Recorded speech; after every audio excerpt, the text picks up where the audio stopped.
Welcome everyone. आज हम यहाँ पर जो चैप्टर हमने स्टार्ट किया था ऑफलाइन क्लासेस में क्लास 9 सिविक्स का वर्किंग ऑफ इंस्टीट्यूशंस, इसके कुछ टॉपिक हमने स्टार्टिंग में टॉपिक डिस्कस किए हैं। आज हम इसका नेक्स्ट और इम्पॉर्टेंट टॉपिक डिस्कस करेंगे वर्किंग ऑफ इंस्टीट्यूशंस का। आज का टॉपिक क्या है हमारा? Why do we need a parliament. पहला टॉपिक है why do we need a parliament. तो parliament can make laws, change existing laws or abolish them and can make new laws in their place। क्यों parliament की ज़रूरत है? Parliament नए laws बना सकती है, उसके बाद जो एग्जिस्टिंग लाज है, पहले के लाज हैं, पहले के कानून हैं, उनको चेंज कर सकती है या उनको एबॉलिश कर सकती है, उनकी जगह नए लाज बना सकती है। पार्लियामेंट जो है इंडिया में हाईएस्ट लॉ मेकिंग बॉडी है। हिंदी में हमारी पार्लियामेंट का नाम है संसद। उसके बाद parliament exercise some control over those who run the government. Parliament का कंट्रोल उस पर होता है जो गवर्नमेंट इस वक्त रन कर रही है, उस पर भी पार्लियामेंट कंट्रोल करती है। अगर हमारा कोई इलेक्टेड रिप्रेजेंटेटिव है, कोई एमपी है या कोई मिनिस्टर है, वो डायरेक्टली गवर्नमेंट का पैसा खर्च नहीं कर सकता है, उसको पार्लियामेंट से अप्रूवल लेना पड़ता है। जब पार्लियामेंट अप्रूवल देती है उसके बाद ही हमारा कोई इलेक्टेड रिप्रेजेंटेटिव, कोई मिनिस्टर पैसा गवर्नमेंट का खर्च कर सकता है। इसीलिए पार्लियामेंट की ज़रूरत है। नेक्स्ट क्या है? Parliament control all the money that government have. जितनी भी गवर्नमेंट के पास मनी है, पैसा है, उस सब पर कंट्रोल करती है पार्लियामेंट। अगर जो रूलिंग पार्टी है उसने पैसा खर्च करना है, जब तक न पार्लियामेंट से अप्रूवल मिलेगा तब तक वो पैसा खर्च नहीं कर सकती है। इस स्लाइड में हमने यही पढ़ा पार्लियामेंट की ज़रूरत क्यों है। कुछ पॉइंट पढ़े। पहले तो पार्लियामेंट कानून बनाती है, उसके बाद जो एग्जिस्टिंग लॉज है उनको चेंज कर सकती है, उनको एबॉलिश कर सकती है। हमने देखा था यहाँ पर आर्टिकल 370, आर्टिकल 35A 2019 में, अगस्त 29 में उनको कुछ लॉज को एबॉलिश कर दिया था 35A को, और कुछ को चेंज कर दिया था थोड़ा बहुत। उसके बाद पार्लियामेंट कंट्रोल करती है गवर्नमेंट पर। उसके बाद जितनी भी मनी होती है गवर्नमेंट की, उस पर पार्लियामेंट का कंट्रोल है। नेक्स्ट क्या है? पार्लियामेंट जो है हमारी कंट्री में या किसी भी कंट्री की highest forum of debate and discussion. यहाँ पर ये हाईएस्ट लेवल है, हाईएस्ट फोरम है जहाँ पर कंट्री की डिबेट्स और डिस्कशंस होती है, कंट्री के कानून बनाए जाते हैं, कंट्री के लिए जब पॉलिसीज़ बनाई जाती है और उन पर डिबेट और डिस्कशन यहीं पर होती है, पार्लियामेंट पर। ये है why do we need a parliament. यहाँ से आप ये पॉइंट अपनी नोटबुक पर नोट कर देना। इसके बाद नेक्स्ट क्या है? नेक्स्ट हमारा टॉपिक है two houses of parliament. Next हमारा टॉपिक है important topic, two house of parliament. Parliament consist of Lok Sabha, Rajya Sabha and president. सबसे पहले हम पढ़ेंगे लोकसभा। लोकसभा को हाउस ऑफ पीपल कहा जाता है। यहाँ पर जितने भी मेंबर्स होते हैं लोकसभा में, वो डायरेक्टली इलेक्टेड होते हैं, उनको लोग चुनते हैं वोटिंग के ज़रिए। वोटर्स, जितने भी कंट्री के वोटर्स होते हैं वो उनको डायरेक्ट वोट करते हैं और वैसे ही उनको चुनते हैं। यहाँ पर डायरेक्टली इलेक्टेड मेंबर्स होते हैं। और एट प्रेजेंट स्ट्रेंथ कितनी है लोकसभा की? वो है 545, टोटल 550, एट प्रेजेंट 545। लोकसभा को लोअर हाउस भी कहा जाता है और लोकसभा को लोअर हाउस कहा जाता है और राज्यसभा को अपर हाउस कहा जाता है।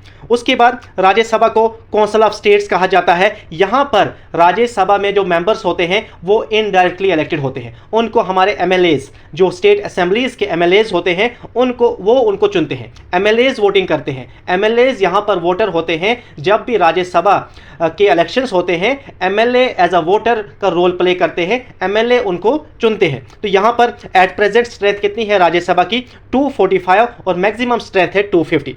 लोकसभा में स्पीकर होता है और डिप्टी स्पीकर होता है। और राज्यसभा में क्या होता है? राज्यसभा में चेयरमैन होता है। Ex officio chairman of Rajya Sabha कौन होता है? Vice president ex officio chairman of Rajya Sabha होता है। लोकसभा को लोअर हाउस ऑफ पार्लियामेंट कहा जाता है और राज्यसभा को अपर हाउस ऑफ पार्लियामेंट कहा जाता है। इससे आप कंफ्यूज नहीं होना, क्योंकि लोकसभा को लोअर हाउस ऑफ पार्लियामेंट कहते हैं, लेकिन Lok Sabha is more powerful than Rajya Sabha. आगे हम नेक्स्ट स्लाइड में डिस्कस करेंगे क्यों लोकसभा ज़्यादा पावरफुल है राज्यसभा में। प्रेसिडेंट भी पार्ट है पार्लियामेंट का, लेकिन जो प्रेसिडेंट पार्ट है पार्लियामेंट का, लेकिन ये किसी एक हाउस का पार्ट नहीं है, ये पार्लियामेंट का पार्ट है। Without ascent of president law नहीं बन सकता है। जब बिल एक हाउस से पास होता है, उसके बाद दूसरे हाउस से पास होता है, उसके बाद बिल प्रेसिडेंट के पास जाता है। जब प्रेसिडेंट उस पर अपने साइन करता है, अपने एसेंट देता है, तब जाके एक बिल क्या बनता है? एक बिल लॉ बनता है उसके बाद ही। अब आपके माइंड में यही क्वेश्चन आ रहा है, कौन सा हाउस ज़्यादा पावरफुल है? लोकसभा ज़्यादा पावरफुल है या राज्यसभा ज़्यादा पावरफुल है? इसको हम आगे डिस्कस करेंगे, क्यों लोकसभा ज़्यादा पावरफुल है। नेक्स्ट स्लाइड में क्या है? नेक्स्ट स्लाइड में है विच हाउस इज मोर पावरफुल। क्या लोकसभा ज़्यादा पावरफुल है या राज्यसभा ज़्यादा पावरफुल है? जब भी बिल कोई मेंबर लाता है, चाहे वो राज्यसभा का मेंबर बिल लाता है राज्यसभा में या लोकसभा का कोई मेंबर बिल लाता है, अगर लोकसभा के किसी मेंबर ने बिल इंट्रोड्यूस किया लोकसभा में, उस बिल पर वहाँ पर फिर कुछ दिनों पर डिस्कशन होती है, डिबेट्स होती है, उसके बाद उस बिल पर लोकसभा में वोटिंग होती है। अगर मेजॉरिटी ऑफ वोट इस बिल के फेवर में लोकसभा में आए तो ये बिल लोकसभा से पास हो जाता है। उसके बाद ये बिल राज्यसभा में चला जाता है, वहाँ पर भी इस बिल पर डिबेट होती है, डिस्कशन होता है, यहाँ पर भी वोटिंग होती है। अगर मेजॉरिटी में यहाँ पर वोट आए तो ये बिल भी यहाँ से पास होता है। जब बिल यहाँ से पास होता है, दोनों हाउसेस से जब बिल पास होता है तो बिल प्रेसिडेंट के पास पहुँच जाता है। ये हमारे फार्मर प्रेसिडेंट थे। प्रेजेंट प्रेसिडेंट हमारी क्या है? द्रौपदी मुर्मू हमारी प्रेजेंट प्रेसिडेंट है, जो फीमेल है। तो जब लोकसभा से बिल पास हो गया, उसके बाद राज्यसभा से बिल पास हो गया, उसके बाद बिल क्या कहाँ जाता है? प्रेसिडेंट के पास बिल जाता है। जब प्रेसिडेंट असेंट देता है, अपनी मंजूरी देता है, अपना साइन कर देता है बिल पर, तो बिल क्या बनता है? बिल एक कानून बनता है। बिल क्या बनता है? बिल लॉ बनता है। जब लोकसभा से बिल पास हो गया, उसके बाद राज्यसभा से भी बिल पास हो गया, उसके बाद बिल प्रेसिडेंट के पास भेजा जाता है। जब प्रेसिडेंट भी बिल पर असेंट दे देगा तो बिल क्या बनता है? बिल एक कानून बनता है। उसके बाद ये पूरी कंट्री के लिए कानून बन जाता है, पूरी कंट्री के लिए एक लॉ बनता है। उसके बाद कभी कभी क्या होता है, अगर बिल लोकसभा से पास हो गया, अगर बिल लोकसभा से पास हो गया लेकिन राज्यसभा से बिल पास नहीं हो गया, उसके लिए क्या किया जाता है?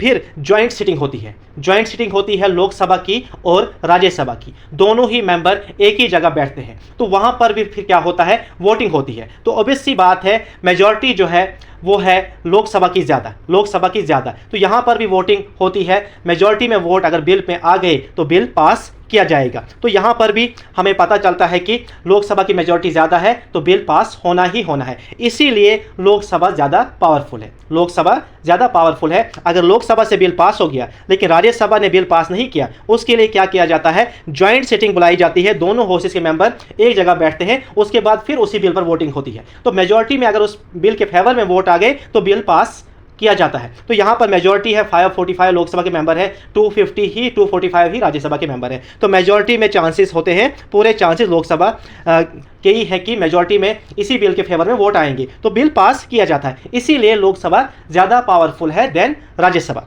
नेक्स्ट क्या है?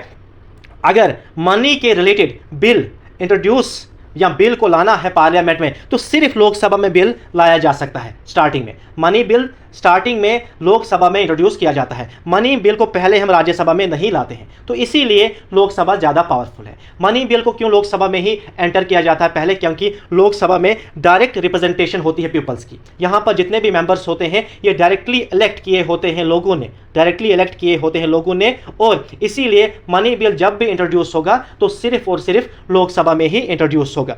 मनी बिल सिर्फ लोकसभा में इंट्रोड्यूस होगा, उसके बाद जब यहाँ से पास हो जाएगा फिर राज्यसभा में इसे भेज दिया जाएगा, फिर राज्यसभा में इसे भेज दिया जाएगा।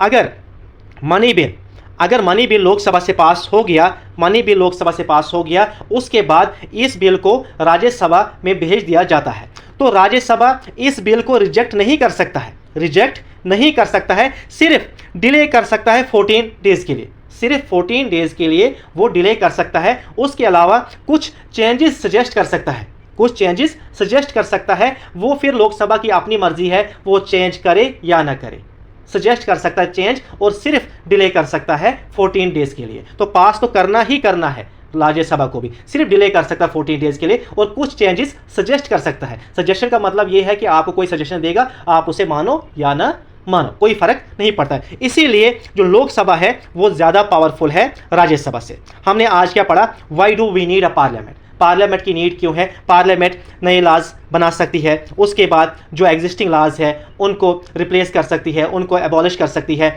जितनी भी गवर्नमेंट की मनी है उस पर कंट्रोल करती है पार्लियामेंट। पार्लियामेंट हाईएस्ट फोरम है हमारे इंडिया में जहाँ पर कंट्री के टॉप लेवल पर जब कानून बनाए जाते हैं, पॉलिसीज़ बनाई जाती है, वहाँ पर डिस्कशन होती है, वहाँ पर डिबेट्स होती है। उसके बाद हमने 2 हाउसेज ऑफ पार्लियामेंट पढ़ा, लोकसभा एंड राज्यसभा। लोकसभा को लोअर हाउस ऑफ पार्लियामेंट कहा जाता है, हाउस ऑफ पीपल कहा जाता है, राज्यसभा को अपर हाउस ऑफ पार्लियामेंट कहा जाता है, हाउस ऑफ एल्डर्स भी कहा जाता है, काउंसिल ऑफ स्टेट्स भी कहा जाता है राज्यसभा को। लोकसभा ज़्यादा पावरफुल है देन राज्यसभा से। हमने पढ़ा क्यों, कैसे पावरफुल ज़्यादा है लोकसभा देन राज्यसभा से। और हमारी पार्लियामेंट का नाम क्या है, हिंदी में हमारी पार्लियामेंट का नाम है संसद। Thank you so much.